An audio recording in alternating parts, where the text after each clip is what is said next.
जब हम बहुत ज़्यादा स्ट्रेस या डिप्रेशन में होते हैं तो ये सवाल आता है कि मेंटल हेल्थ ज़रूरी है या physical health. Hi, I am doctor Neelam, I am naturopath. हमारा बॉडी इतना एक्सप्रेसिव होता है कि जो हमारे शरीर में बीमारियां हैं, डिजीज़ हैं, वो हमारे मेंटल हेल्थ को बता देती है कि इस वक्त हमारी मेंटल हेल्थ हमें क्या बता रही है। मेंटल हेल्थ और फिजिकल हेल्थ दोनों एक दूसरे से रिलेटेड होती है।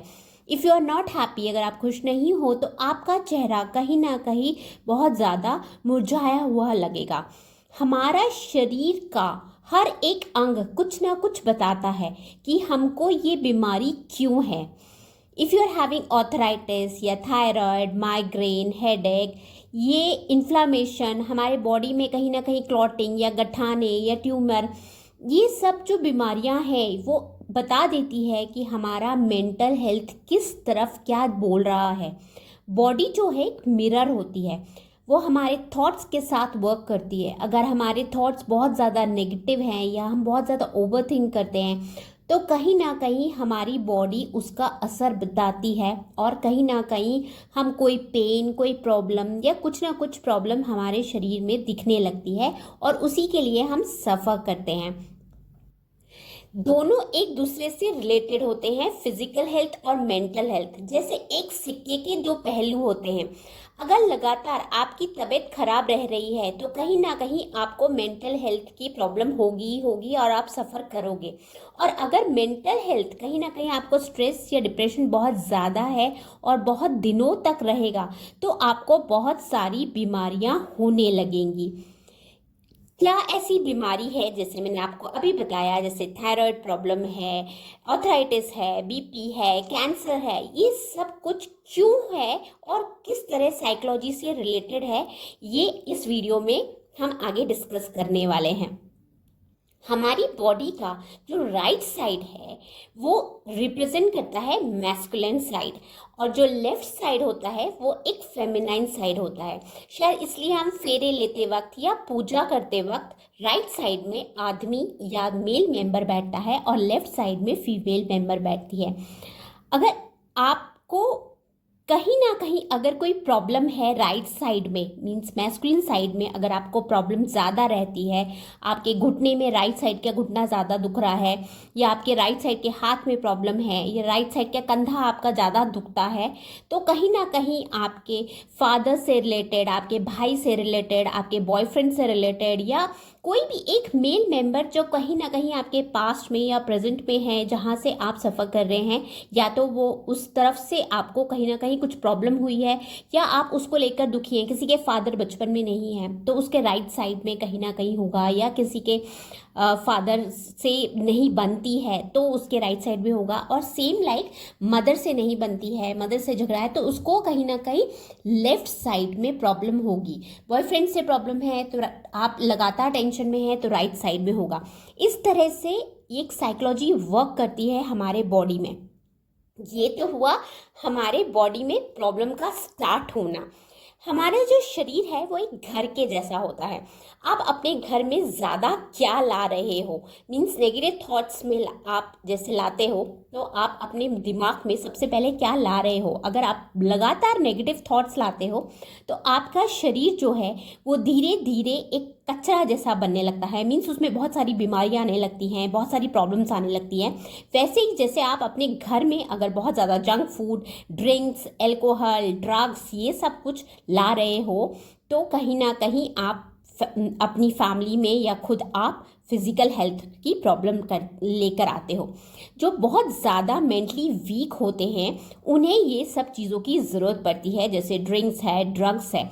जो मेंटली स्ट्रॉन्ग लोग होते हैं वो अपने आप से बहुत ज़्यादा प्यार करते हैं, वो सिचुएशंस को बहुत ईजली हैंडल कर लेते हैं और उन्हें बहुत ईजली जाने देते हैं, उन्हें मूव ऑन करना बहुत ईजली आता है। जो स्ट्रॉन्ग माइंडसेट के लोग होते हैं, जो वीक माइंडसेट के लोग होते हैं, वो हर चीज़ को बहुत ज़्यादा लंबे टाइम तक होल्ड करते हैं और जल्दी आगे मूव ऑन नहीं कर पाते हैं। तो हमारे लिए ज़रूरी होता है, जैसे हमारे घर में हम कचरा अलाउड नहीं करते हैं, कचरे को आने नहीं देते हैं, हम अपने घर का कचरा बाहर फेंकते हैं, इसी तरह हमें अपने माइंड के कचरे को भी बाहर फेंकना चाहिए। इट मीन्स हमें पास्ट को थ्रो करना चाहिए। फॉरगिव और फॉरगेट ईजी नहीं होता और करना भी नहीं चाहिए। हमें ना फॉरगिव करें ना फॉरगेट करें, हर चीज़ को सीख कर आगे मूव ऑन करें, उसे होल्ड करके ना रखें। क्योंकि अगर हम होल्ड करके किसी चीज़ को बहुत ज़्यादा रखते हैं तो कहीं ना कहीं हमारे बॉडी में बहुत ज़्यादा क्लॉटिंग या कहीं ना कहीं ट्यूमर टाइप का या कहीं ना कहीं इन्फ्लामेशन, स्वेलिंग या जॉइंट पेन जैसी प्रॉब्लम होने लगती है। जैसे थायराइड प्रॉब्लम उनको ज़्यादा होती है जिनके अंदर बहुत ज़्यादा गुस्सा भरा होता है, जो बोल नहीं पाते हैं, जो अपने लिए स्टैंड नहीं ले पाते हैं, उन्हें कहीं ना कहीं गले की प्रॉब्लम या आवाज़ की प्रॉब्लम होती है। उन लोगों को जो अपने आप को एक्सप्रेस नहीं कर पाते हैं। सेकंड है आपके शोल्डर में पेन होना, जो बहुत ज़्यादा अपने ऊपर बर्डन लेते हैं, जिनका दिमाग बहुत ज़्यादा ओवर थिंक करता है, जो अपने ऊपर बहुत ज़्यादा जिम्मेदारी फील करते हैं और ठीक से निभा नहीं पाते हैं और उन्हें लगता है कि हम बहुत ज़्यादा प्रॉब्लम में हैं, चीज़ें संभल नहीं रही हैं, तो उनके शोल्डर्स में बहुत ज़्यादा पेन होता है। कोई अगर आपको बहुत ज़्यादा क्रिटिसाइज करता है और आप उसे टॉलरेट नहीं कर पाते हो, बार बार आपकी हर चीज़ में मीन मेक निकाल रहा है, तो आपको कहीं ना कहीं बहुत ज़्यादा हेडेक या माइग्रेन जैसी प्रॉब्लम होती है। अगर आपको बैकएक है, मीन्स आपको सपोर्ट नहीं मिल रहा है, आप कहीं ना कहीं बहुत अकेले फील कर रहे हैं, आपको लग रहा है कि मैं ये चीज़ नहीं संभाल पा रहा हूँ, मुझे कहीं किसी का सपोर्ट नहीं है, फैमिली का सपोर्ट नहीं है, फ्रेंड्स का सपोर्ट नहीं है, बॉस का सपोर्ट नहीं है, तो आपके बैकएक की प्रॉब्लम आपको होती है। अगर आपको लोअर बैकएक हो रहा है, नीचे की तरफ होता है, तो इसका मतलब कहीं ना कहीं आपको पैसे से लेके रिलेटेड सपोर्ट फील नहीं हो रहा है। अगर आपको अपर बैकएक की तरफ प्रॉब्लम है तो कहीं ना कहीं आपको इमोशनल जो सपोर्ट है उसकी कमी है। और अगर मिडिल बैकएक है तो आपको कहीं ना कहीं पास्ट को लेकर कोई गिल्ट है जो आपके दिमाग में बैठा हुआ है। ऐसे ही कैंसर है, अगर आप किसी रिसेंटमेंट या मतलब किसी ग्रज को, किसी चीज़ को बहुत ज़्यादा लंबे टाइम तक होल्ड करके रखते हैं, किसी नाराज़गी को बहुत लंबे टाइम तक होल्ड करके रखते हैं, तो आपको कहीं ना कहीं ट्यूमर या बहुत ज़्यादा ग्लैंड्स होने के चांसेस होते हैं और कैंसर होने के चांस होते हैं।